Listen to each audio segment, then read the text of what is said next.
It's the Super 8 on The Masked Singer. We had 2 eliminations tonight as well.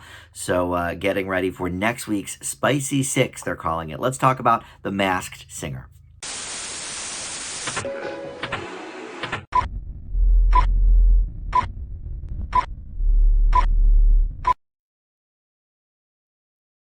Hey everybody, Dan here, and this is Dan Reviews It. Welcome to my Masked Singer recap and reaction video for the Super 8.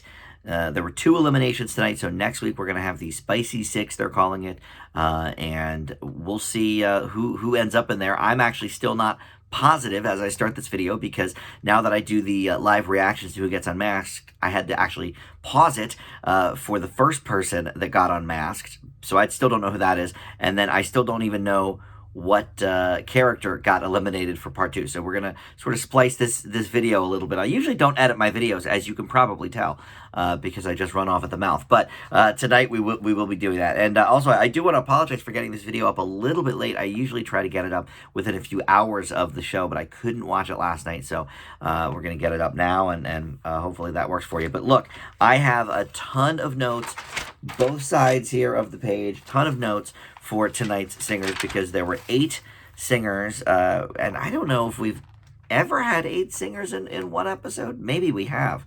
Certainly not this season, though, I know that. So let's talk about the show tonight. Nick Cannon, of course, back as host, and the guest panelist, Rita Wilson. She generally didn't really know what she was talking about, but you know what?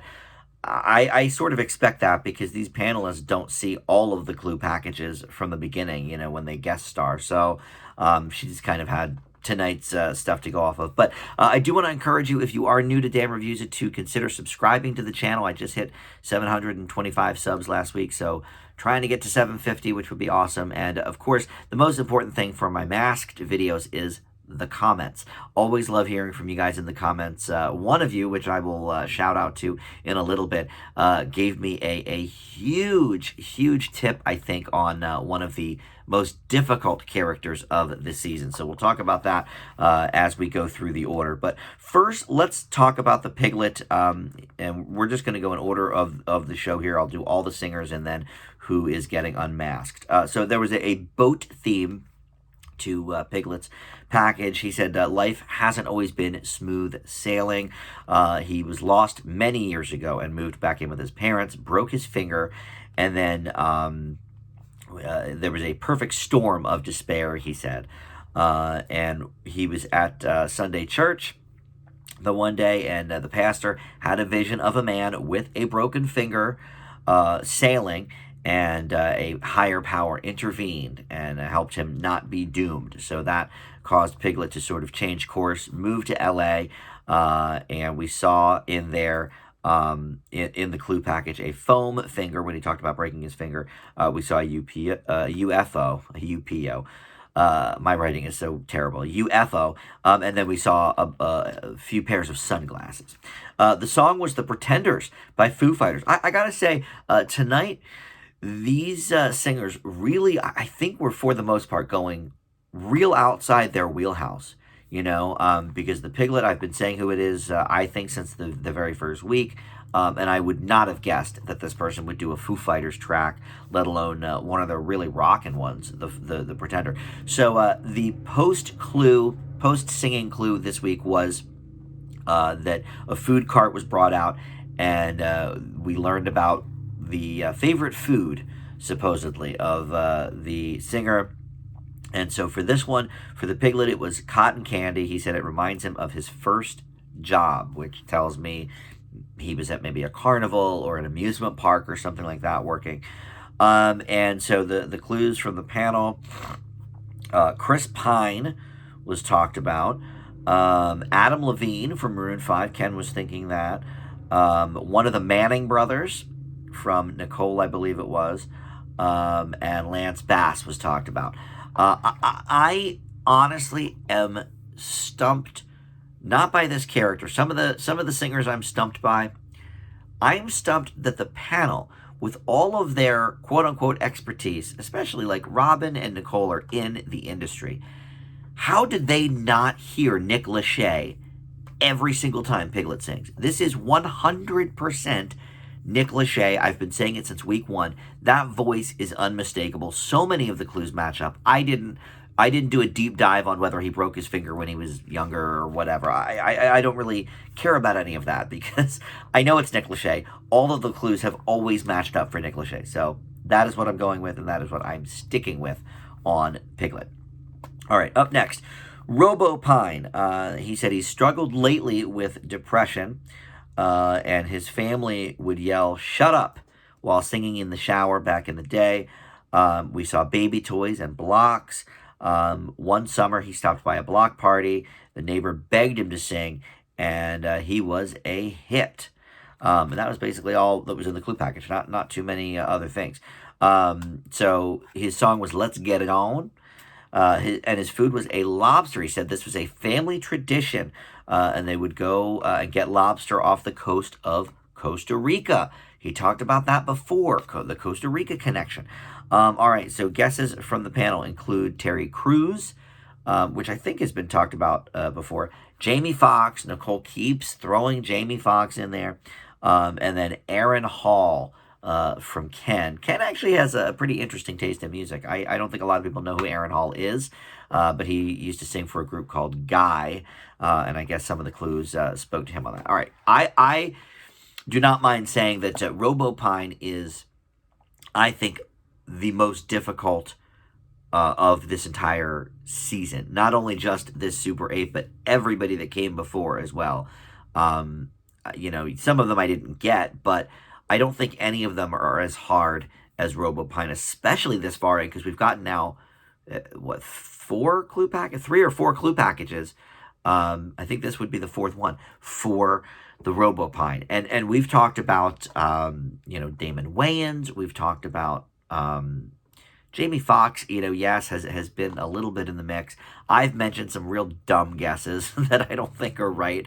Babyface and Eric Estrada, I thought at one point. All right, but I want to shout to one of my viewers here. Deborah Harris said last week that it's Steve Harvey, and she had a whole litany of reasons why. I'll just read you some of them.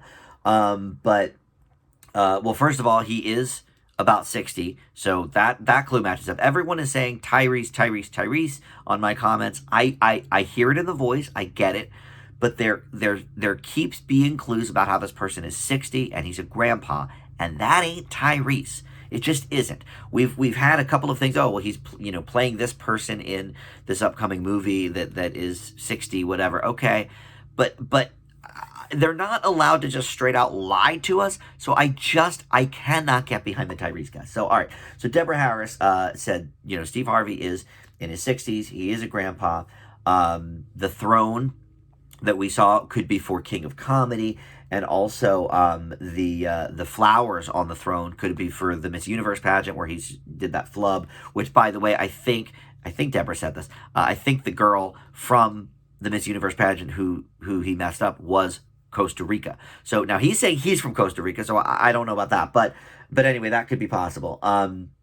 What else? He has twins, apparently. So and there was the double DNA strand at one point. There was a flash of lightning, and apparently his house was hit by lightning. Some of this I didn't know. I'm not a Steve Harvey uber fan. I mean, I watched Family Feud, and that's about it. But so I got to shout to Deborah Harris for these clues, because she really was picking apart piece by piece all of these clues, and that certainly can happen sometimes. I mean, we see a lot of times where you could do clues could stand for a lot of different things. I'm still not really quite sold on Steve Harvey, but I have nowhere else to go with this. So, Deborah, I'm sticking with you. We're going to say Steve Harvey for now on Robo-pine. All right, so let's keep it going here. The Chameleon was next. He marches to the beat of his own drummer, but he idolized a certain legend growing up, and he got to meet this person, the GOAT, the greatest of all time, through a radio contest. And since he has worked alongside him and considers him a ride-or-die friend. There was like a 70s street vibe to this package. And we saw a tower with some sort of ball on it. I thought maybe it was a football, but it could have been a basketball. And then we saw the number 2 coming out. And then he said the two of us are a team. And then we saw 2 deer, 2 bucks that were headbutting. And the song he did was Regulate. Great song from Warren G. All right, so the food was an MRE, ready-to-eat meal, or is that wouldn't be an MRE, but it's called ready-to-eat meal or whatever, to support the troops, he said. He loves supporting the troops. All right, so the guests from the panel included MGK, Machine Gun Kelly, Kyrie Irving, who I still don't really know much about, G-Eazy, Waka Flocka Flame, who right away Rita Wilson was like, oh yeah, Waka Flocka. All right, I love Rita Wilson, but does she really know Waka Flocka Flame? I don't know. I barely know him. All right, and then Cluedle-Doo came out. So we haven't really heard too much from Cluedle-Doo this season, but we, the audience, have seen him backstage talking to us. But the panel has not yet seen him, and I don't even know if the panel knows he existed. Jenny and Ken's acting is terrible, by the way. So my guess would be they do know he existed and just were pretending because their acting sucks. But Cluedle-Doo came out and for the first time sort of introduced himself to the panel and said, "Oh, I loved your work on the big screen, Chameleon, and I was rooting for you at the Globes." So right away, Robin thought, oh, that could be Wiz Khalifa. He got nominated for Golden Globe for See You Again.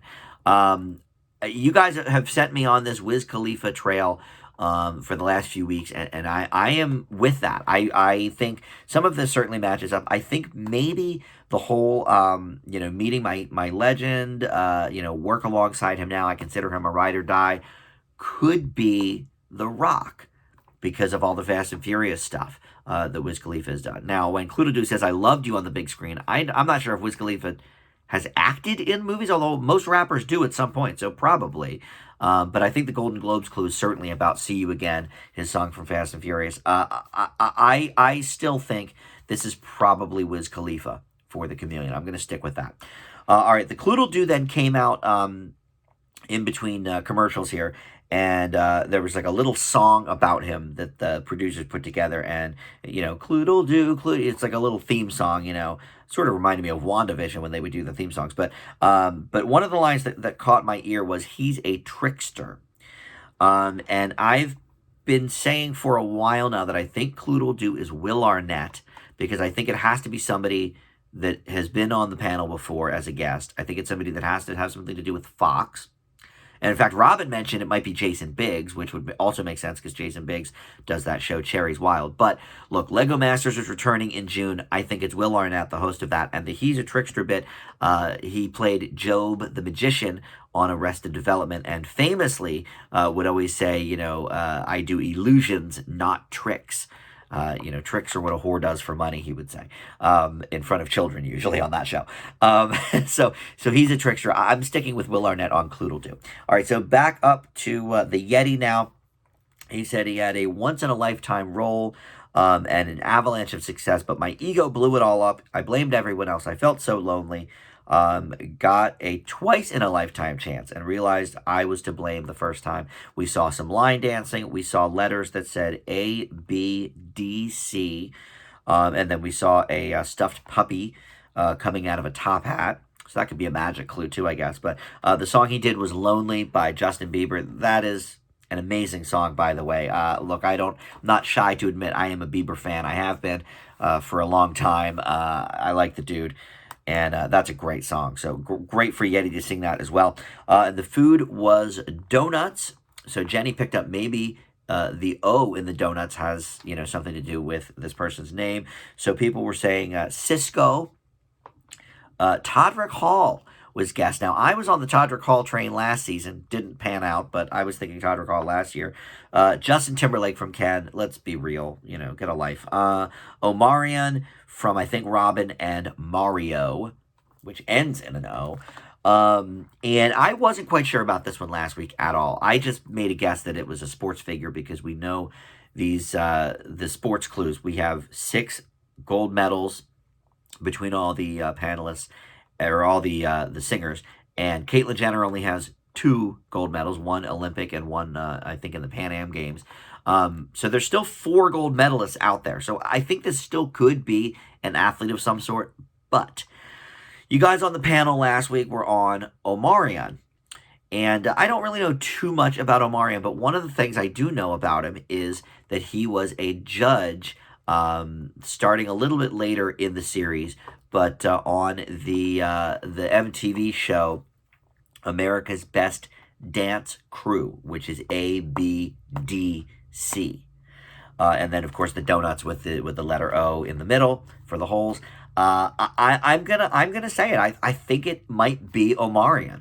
I still think there's got to be an athlete somewhere. Maybe the Robo-pine is some sort of athlete. I don't know, but for now, I'm gonna say Omarion is the Yeti. All right, up next, we've got the Russian dolls. They said we were on top of the world at one point, but there was a time when everyone turned their backs. And then we saw a shipping crate that said made in Milwaukee. We also saw Indiana Avenue. They said they had to start back at zero, and for years were walking around in circles. But then they got a blessing from the king herself. That was a very odd turn of phrase. The king herself. And they still sold out one of the most prestigious venues around the corner. And when they said around the corner, it said the Russian tea room, or Russian dolls tea room. And Rita Wilson pointed out the Russian tea room in New York is right next to Carnegie Hall. So they could have been there. And then there was teacups that said eat, pray, question mark. And then we also sort of saw 4 Russian dolls in the clue package, but one of them wasn't moving. They were just there. So I still think there's only 3 in this group. So Russian dolls sang 24K Magic by Bruno Mars. Another one like where you wouldn't necessarily think of this group as doing a Bruno Mars song that's very urban and he raps in it. They did it wonderfully. They did a great job with it. Their food was red jelly beans. They said that was just always their favorite food. And so the guesses from the panel, Jonas Brothers, Boys II Men, these are guesses we've heard before. But for the first time ever, Nicole said Hanson. And this is what I've been saying since week 1. I am a huge Hanson fan. I have been for a long time. I am, as confident as I am with Nick Lachey, I am also 100% that this is Hanson. They had a song called Man from Milwaukee on their debut album. So that's the Made from Milwaukee clue. And I still don't know what the king herself is. That's interesting. But they have certainly played Carnegie Hall, and that was pointed out by Nicole. And I think there was only 2 really active singers in this one. There was a 3rd Russian doll in the back and a 4th Russian doll in the back. But as far as we could tell, neither of them were singing. I think they were all 3 singing, though, and you just couldn't tell. But they put those 2 back there to make you think there's 4 of these. There's not. There's 3. It's Hanson. And end of my story on that. It's just got to be. All right, so we still have 3 more. So let's just bust through these here. The Crab, he was talking about a talent show when he was much younger at Brooklyn Bridge Elementary, is what the sign said. And he said he ran off stage at the talent show because after a few notes, he was booed so badly that he jumped off the stage in terror. But it turned out it was actually applause. And then we saw a 10 and a 10 and a J, like a jack, from the judges. And he said, that's how I got discovered when they put that up. Song was In the Air Tonight by Phil Collins. Another one that I wouldn't think of this person necessarily singing. The food was marshmallows, which made Robin immediately think of Ray Parker Jr. because of the Marshmallow Man, and he said something about busting ghosts or something in the clue package that he glommed onto. But my guess originally for the Crab was Bobby Brown. And, guess what? Bobby Brown also did a Ghostbusters song. He did On Our Own.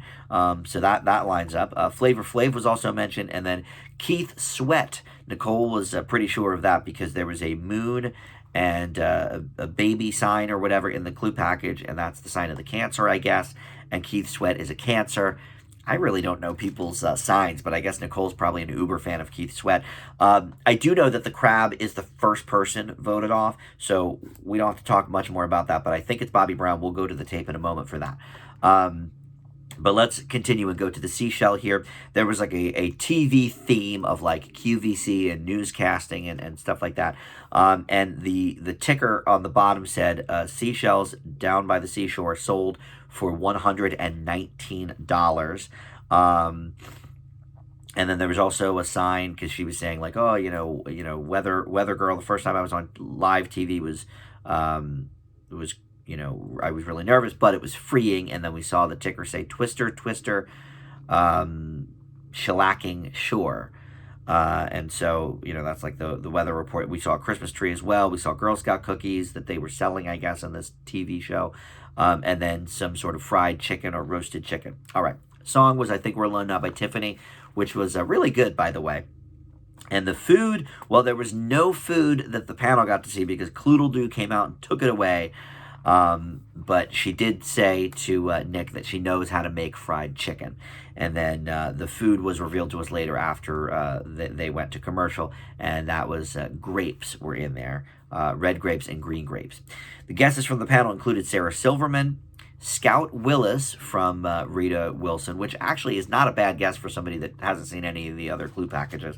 And then I think for the first time, someone mentioned Tamara Mowry. I have been saying that thanks to you guys. I definitely didn't get that right away, but I've been on that Tamara Mowry thought for a few weeks now. The Twister, Shellacking Shore, well, Sister, obviously was the show. And then I didn't pick this up. I don't know if this was in this Clue package or not, but Nicole said something about TNT was in one of the packages, and that could be for Tia and Tamara. So I'm pretty confident on that one too, Tamara Mowry. I've been on that since week 2, so I'm sticking with that. Black Swan is last. She didn't always have confidence, she said. And we saw I'm late, a little sign that said I'm late on a teddy bear. She said it was just her and her mom. And her mom gave her the gift of music, and she would sing to her all the time at night. We saw garden gnomes. We saw a glass slipper. And then we saw covered up with cloths. We saw a bunch of grandfather clocks. Her song was Use Somebody by Kings of Leon. She did a stripped down version of that. And here's another one where, you wouldn't necessarily think of, from what we've heard so far, that the Black Swan would be able to do a stripped down version of Use Somebody. Not be able to do it because she has a great voice, but just from what she's done so far, she's done, more rock and more pop stuff. But this, even though Kings of Leon is a rock band, this was a very, very acoustic and, slowed down version of the track. It was beautiful, by the way. Probably my favorite performance of the night. And her food was goldfish, the little snack that smiles back. I guess because of copyright, they couldn't call it that because Nick Cannon kept calling them fish cookies, or fish crackers, which to me sounds like crackers that taste like fish, not actual goldfish, but whatever. I'm sure they told him ahead of time, you can't call them goldfish, Nick. So the guests in the panel, Kesha, who was, I do believe, raised by her mom. Nicole pointed that out. Nelly Furtado from Ken. But then he changed it as he was in his train of thought to Demi Lovato, which some of you have said on my comments, Demi Lovato as well. The voice, I do sort of hear it. Becky G was mentioned by Nicole, but Becky G's got like a bunch of siblings, so it's not her. And then finally, JoJo was talked about. This is the episode where they finally are mentioning things that we've been talking about here on my channel for a while. I was right on Handsome from the start, but Tamara Mowry, JoJo, I didn't get right away, but you guys on the comments convinced me via clues, but also the just the voice, and JoJo, I have a couple for this one. I'm late on the teddy bear. She had a big hit called Too Little Too Late back in the day. And then the Cinderella I couldn't figure out, but the Garden Gnomes made me think of Romeo and Juliet, which she was not in that. She didn't do a voice for that, but she was in a Nickelodeon TV show for one episode the show was called Romeo. So it maybe could be something with that. I don't quite know, actually, which is a little odd, but all right. So anyway, those were all the performances. Now let's get to the unmasking, and we had here the crab first up. So they went to the Initial guesses, Robin thought it might be Cool from Cool in the Gang, which he was a bit embarrassed by. But he did admit that, hey, right before COVID, I did a benefit with Cool in the Gang, and I know Cool lost one of his band members after that. So that could be the loss that they're talking about. But he decided to go with Ray Parker Jr. Nicole's original guess was a member of Jackson 5. She couldn't even figure it out completely. And then she went to Keith Sweat on that. And Ken and Jenny both said Bobby Brown from the initial guess, and they stuck with that for this one, for the final guess. And then Rita thought maybe it was Martin Lawrence. You know, look, for like I said, for somebody who only saw this clue package, it's not a terrible guess. But I am pretty confident this is Bobby Brown. I said it from the start. The bowler hat clue last time really put me over the edge. I couldn't find, by the way, that Rockstar trading card where he's wearing the bowler hat, but you know, trust me, he is. A couple of you on the comments said that you looked it up, like I suggested on Google, and yes, he's wearing that bowler hat. So that put it over for me. And then even more so, the marshmallows tonight with the food clue. Stay Puft Marshmallow Man, Ghostbusters 2. He did the song for, and he did have a little cameo in the movie as well. So to me, this is Bobby Brown. Let's go to the tape and see if I'm right here on Bobby Brown. Oh, and my Hulu's got to advance here. Okay, here we go. Very confident on this. Come on. The king, yeah. Absolutely, Bobby Brown. Yes. King of R&B. And there was a clue about that, like King of Stage, which was one of his early albums. And, oh, he's wearing a bowler hat in the thing they just showed us. All right, so let's see what they're going to tell us about these clues. God bless him. I could tell that voice, though, even though his voice is certainly not the same as it was, you know, in the 80s or in the early 90s. You know, God knows him and Whitney had their issues with drugs. But I have heard him sing in the last 10, 15 years or so. And yeah, he definitely does sing like that. So let's see if they'll give us any further clues from the ones I've already mentioned, all of the, you know, the different things. Ken's telling him his favorite barbecue ribs in Crab's package are a clue to Bobby's line of sauces and seasonings. Jenny had mentioned that because she had him on her radio show trying to talk about that a little bit. All right, yeah, his suit is very tight. We got it. That was sad when he had to go off the stage last time because he was about to hyperventilate in there. I'm happy for Bobby, you know. He lost his 2 children. He's saying that right now. And obviously he lost Whitney. We know that. And, yeah, Bobby Christina, Bobby Jr. I didn't know about Bobby Jr. actually until one of you guys had pointed it out in the comments. But, yeah, obviously very, very tragic for him. All right, so we're going to find out now who the second person eliminated is on the Super 8. All right, so it's the Seashell that is voted out. And to be honest, I'm not super shocked by that. I think the 2 left standing at the very end are going to be the Russian Dolls and the Black Swan. I think those 2 are the strongest competitors. But let's talk about the Seashell here. So Ken's first impression guess was Kristen Chenoweth. He switched that to Sarah Silverman because of the roasting and the roast chicken, and she was in Robot Chicken and whatever. Okay. Nicole thought it was Hillary Duff originally, but has gone with Tamara Mowry at this point. Jenny's first impression guess was Vanessa Hudgens, and she's sticking with that. Robin's first impression guess was Ashley Judd. None of these first impressions actually were terrible. My first impression guess for Seashell was it Hillary Duff? I can't quite remember now. No, hold on, let me look.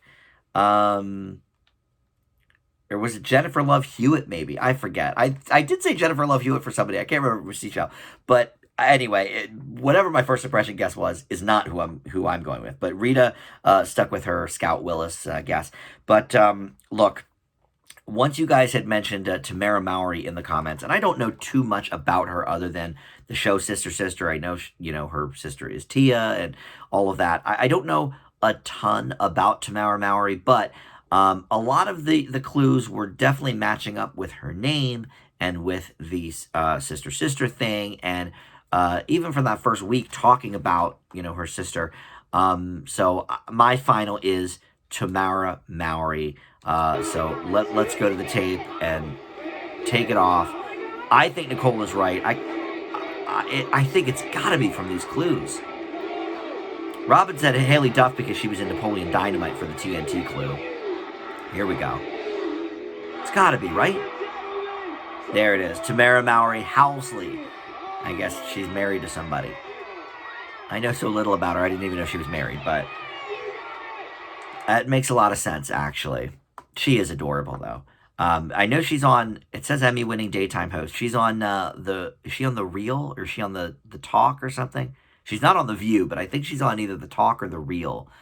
And she's saying how she knows just about everybody except Rita Wilson there. Nick knew, yeah, because they grew up together. Come on. The chicken clues are a nod to Tamara's role in the movie The Hot Chick. I didn't know that. I hate Rob Schneider, so I've never seen that movie. He is not funny at all. He should actually do this show. You could get some interesting clues for Rob Schneider, actually. He should do that. But she said, I haven't been on a stage like this singing in over 20 years. I believe that, because, I mean, she's known far more for her acting and stuff. The bottle of vitamins Seashell's package is a clue to Tamara's role in the show Strong Medicine.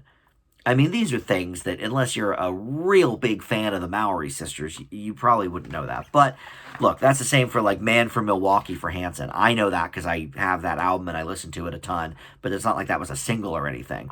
Just the super fans would know, but we already knew it was Hanson. So, all right, well, anyway, without further ado, we've gone on long enough, and look, it was a 2-hour Masked Singer, so I knew this would be a longer video than most of mine, but next week we'll have the Spicy Six. We'll be back to just an hour format, I hope, because there was a lot of padding tonight for 2 hours. So with 6 singers, I think they'll do just an hour. But that's it. Thank you so much for watching. Please comment below with your guesses for who you think is under the masks, and we'll see you next time.